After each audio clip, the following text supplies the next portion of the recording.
Reproduction की बात की जाए तो पिनुलेरियल सेल्स के अंदर दो तरह की रिप्रोडक्शन होती है, vegetative reproduction and sexual reproduction.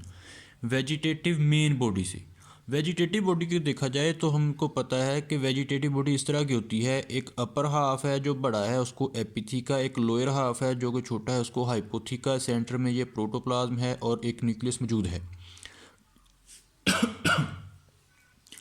जब रिप्रोडक्शन होनी है तो ये न्यूक्लियस जो है वो माइटोटिकली डिवाइड करेगा, एक से दो हो जाएंगे और प्रोटोप्लाज्म जो है वो अपनी मकदार कंसंट्रेशन बढ़ा लेगा, जिसकी वजह से इन दोनों हाफ्स पर प्रेशर पड़ेगा और दोनों हाफ अलग अलग हो जाएंगे। लोअर हाफ इधर हो गया एक न्यूक्लियस के साथ, अपर हाफ जो है वो इधर हो गया, यानी अपर हाफ क्या है, एपिथीका अलग हो गया, हाइपोथीका अलग हो गया। अब जो एपिथीका अलग हुआ होगा वो अपना नया हाइपोथीका बना लेगा और जो हाइपोथीका अलग हुआ होगा वो अपना नया एपिथीका बना लेगा। लेकिन इसमें यह भी है कि एपिथीका जब अलग होता है तो वो नया हाइपोथीका बनाता है, फिर वो आगे जनरेशन चलती है। तो जब भी एपिथीका ओरिजिनल होगा और हाइपोथीका नया बनेगा तो सेल का साइज़ उतना ही रहेगा जितना कि पेरेंट सेल का था। लेकिन जब हाइपोथीका अलग होता है और वो नया एपिथीका बनाता है, ये नया एपिथीका बन रहा है, तो सेल का साइज़ छोटा रह जाता है as compare to parent cell. अब इससे ये सेल छोटा है, जब ये फिर फर्दर डिवाइड करेगा तो जो हाइपोथीका होगा वो उसका साइज़ फिर छोटा रह जाएगा as compare to parent cell. तो हर सक्सेसिव जनरेशन में सेल साइज़ स्मॉल हो जाता है as compare to parent cell. तो ये बात चलती रहती है यहाँ तक कि वो इतना छोटा हो जाता है कि आखिरी सेल जो होता है वो इतना छोटा होता है कि उसको फिर आक्सोस्पोर कह दिया जाता है, कि वो आक्सोस्पोर के तौर पर काम करता है। आक्सोस्पोर एक किस्म का स्पोर है जो कि पिनुलेरियल सेल्स के अंदर बनता है। तो वो आक्सोस्पोर के तौर पर आखिरी सेल जो है, क्योंकि बहुत छोटा हो गया तो काम करेगा, आक्सोस्पोर दोबारा जर्मिनेट करेगा तो दोबारा ओरिजिनल जो साइज़ है वो हासिल कर लिया जाएगा। तो ये है वेजिटेटिव रिप्रोडक्शन, कि जिसमें दो हाफ अलग अलग हो जाते हैं, अपना अपना न्यूक्लियस लेके और अपना अपना प्रोटोप्लास्ट लेके। अपर हाफ एपिथीका अगर अलग हुआ तो अपना नया हाइपोथीका बना लेगा, हाइपोथीका अलग हुआ तो अपना नया एपिथीका बना लेगा और पूरा सेल कंप्लीट हो जाएगा।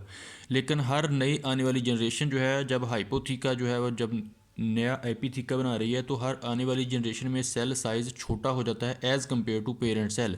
तो 2 3 4 जनरेशन के बाद सेल साइज़ जो इतना छोटा हो जाता है कि उस सेल को फिर आक्सोस्पोर कह दिया जाता है। वो आक्सोस्पोर दोबारा जर्मिनेट करेगा तो फिर ओरिजिनल सेल का स्ट्रक्चर जो है वो हासिल कर लिया जाएगा। सेकंड टाइप ऑफ रिप्रोडक्शन है जी सेक्सुअल रिप्रोडक्शन। सेक्सुअल रिप्रोडक्शन जो है उसके अंदर आक्सोस्पोर बनते हैं।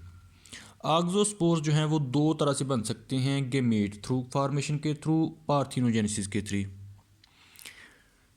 गेमीट फार्मेशन के थ्रू पहले आता है। गेमीट फार्मेशन ऐसे होती है कि दो सेल्स हैं, एक ये और एक ये एक ही पेरेंट के डिवीजन से दोनों सेल हो सकते हैं या मुख्तलिफ पेरेंट से आए हुए दोनों सेल हो सकते हैं।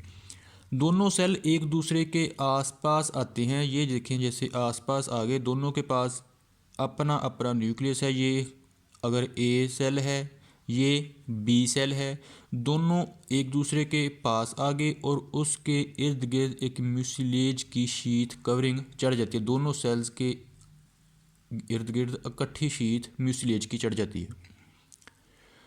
अब वो दोनों रहते अपनी जगह पे ही हैं, म्यूसिलेज की कवरिंग भी अपनी जगह पे रहती है, लेकिन इनके अंदर हो जाती है म्यूसिस। इनका एक न्यूक्लियस है, न्यूक्लियस डिवाइड होके इसके भी 4 न्यूक्लियाई बन जाएंगे और इसका न्यूक्लियस डिवाइड होके इसके भी 4 न्यूक्लियाई बन जाएंगे। नेक्स्ट स्टेप में इन 4 में से 3 न्यूक्लियस जो हैं वो इसके और 3 न्यूक्लियस जो हैं वो इसके डिसइंटीग्रेट हो जाएंगे, सिर्फ एक एक न्यूक्लियस जो है वो बचेगा। अब ये क्योंकि मियोसिस के बाद बने हैं न्यूक्लियाई तो ये हैप्लाइड होते हैं। ये हैप्लाइड न्यूक्लियस जो एक एक सर्वाइव करता है, इन्हीं को गेमीट्स कहा जाता है, ये हैप्लाइड होते हैं। म्यूसिलेज की कवरिंग टूट जाती है, दोनों सेल्स अपने अपने न्यूक्लियाई जो हैं उनको रिलीज़ कर देते हैं, वो दोनों न्यूक्लियाई आपस में मिलते हैं तो एक डिप्लाइड जाइगोट बन जाता है। डिप्लाइड क्यों बनता है? क्योंकि दोनों गेमेट्स जो थे वो मियोसिस के नतीजे में बने थे। तो ये जो डिप्लाइड जाइगोट बना है यही एक्चुअली आक्सोस्पोर होता है। यही आक्ज़ोस्पोर कहलाता है। आक्ज़ोस्पोर जो है वो एक मुनासिब अनफेवरेबल कंडीशंस को गुजार के दोबारा जर्मिनेट करता है तो ओरिजिनल सेल बन जाता है। पिनुलेरियल सेल जो है वो अपनी लाइफ के ज़्यादातर हिस्से में एज ए डिप्लाइड ही लाइफ गुजारता है। यहाँ पे पहले भी डिप्लाइड थे, मियोसिस हुई तो हेप्लाइड बने। तो ये स्टेज जो है वो सिर्फ हेप्लाइड है। हेप्लाइड गमीट्स बनेंगे, गमीट्स मिलकर दोबारा जो जाइगोट बनेगा, जाइगोट को ही आक्ज़ोस्पोर कहा जाता है, तो वो डिप्लाइड होता है और डिप्लाइड आक्ज़ोस्पोर के मिलने से गमीट्स बन जाते हैं। सेकंड तरीका है पार्थिनोजेनेसिस का, अपना आक्ज़ोस्पोर फॉर्मेशन का पार्थिनोजेनेसिस। पार्थिनोजेनेसिस में क्या होता है कि एक सेल है, ये उसका एपिथीका है, ये उसका हाइपोथीका है, ये उसके अंदर न्यूक्लियस मौजूद है। न्यूक्लियस माइटोटिकली डिवाइड करता है, ये ऊपर वाला लेयर है, ये नीचे वाली लेयर है हाइपोथीका। नेक्स्ट स्टेप में प्रोटोप्लाज्म जो है वो अपनी अमाउंट बढ़ाना शुरू कर देता है। प्रोटोप्लाज्म की अमाउंट इतनी बढ़ जाती है कि ये जो एपिथीका है वो भी कर्वी सा हो जाता है, ये जो हाइपोथीका है वो भी प्रोटोप्लाज्म के प्रेशर की वजह से कर्वी सा हो जाता है और दोनों हिस्से एक दूसरे से अलग हो जाते हैं। अब ये जो एपिथीका है वो अलग हो गया, हाइपोथीका अलग हो गया। एपिथीका के पास अपना एक न्यूक्लियस और ये प्रोटोप्लास्ट मौजूद है, हाइपोथीका के पास अपना प्रोटोप्लास्ट और न्यूक्लियाई मौजूद होता है। अब दोनों हिस्से जो हैं वो अलग हो चुके हैं, तो दोनों हिस्से अलग होने के बाद अपने ऊपर एक सिलिका की तह चढ़ा लेते हैं। यहाँ पे इस तरफ तो एपिथीका मौजूद है ओरिजिनल, ये जो अलग हुआ था, इसका न्यूक्लियस भी मौजूद है, इसका प्रोटोप्लाज्म मौजूद है। लेकिन सेकंड हाफ जिस तरफ कुछ चीज़ मौजूद नहीं थी, हाइपोथीका अलग हो गया था, वहाँ पे सिलिका जो है उसकी एक तह चढ़ जाती है, जिसकी वजह से प्रोटोप्लास्ट का ये सिरा जो है वो सख्त हो जाता है। प्रोटोप्लास्ट का ये जो सिरा है वो सख्त एक वाल सी इख्तियार कर लेता है। ये जो सिलिका की इम्प्रेगनेशन से जो एक लेयर सी बनती है, उस लेयर को पेरिजोनियम कहा जाता है। इसी तरह एपिथीका के ऊपर ये एक लेयर सी बनती है। इसी तरह हाइपोथीका जो अलग हुआ था, ये हाइपोथीका था, इसका अपना प्रोटोप्लास्ट और अपना न्यूक्लियस जो कि अलग हो गया था, उसके ऊपर भी एक लेयर सी बन जाती है सिलिका की इम्प्रेगनेशन से, तो उसको भी पेरिजोनियम कहा जाता है। और न्यू वॉल जो हैं वो इस पेरिजोनियम के फिर इन साइड पे बनते हैं, यानी ये पेरिजोनियम है तो इसको एपिथीका नहीं था, ये अपना न्यू यहाँ पे एपिथीका बना लेगा। ये वॉल जो है इसके अंदर एक नया हाइपोथीका बन जाएगा।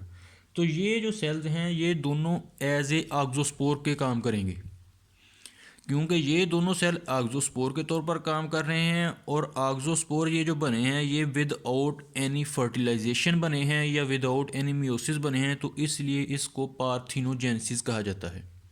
तो दो तरह से आक्ज़ोस्पोर बनते हैं, गमीट फार्मेशन के थ्रू, जिसके अंदर मियोसिस भी होती है और गमीट्स भी बनती हैं और फर्टिलाइजेशन भी होती है। सेकंड मेथड है पार्थिनोजेनेसिस में, जिसमें ना तो मियोसिस होती है ना फिर फर्टिलाइजेशन होती है, बल्कि सिंपली ऐसे ही दो सेल में डिवाइड हो जाता है, दो हिस्सों में डिवाइड होके हर हिस्सा एज एन आक्ज़ोस्पोर काम करना लगता है।